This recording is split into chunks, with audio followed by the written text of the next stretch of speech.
chapter 3, 22. Jalal was one day seated in the shop of his great disciple, the gold beater, Salahuddin, and was surrounded by a circle of other disciples, listening to his discourse, and an old man came rushing in.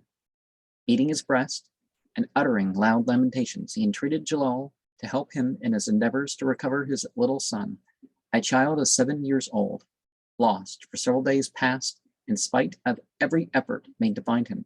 Jalal expressed his disapprobation at the extreme importance the old man appeared to attach to his loss, and said, "Mankind in general have lost their God.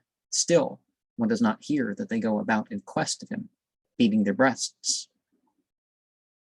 and making a great noise. What then has happened to thee so very particular that thou makest all this fuss, and degradest thyself, an elder, by these symptoms of grief for the loss of a little child?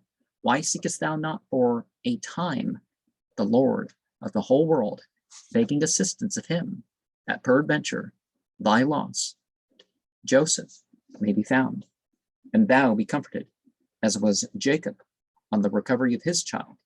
The old man at once followed Jalal's advice and begged forgiveness of God. Just then, news was brought him there that his son had been found.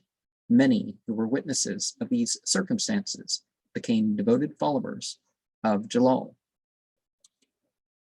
And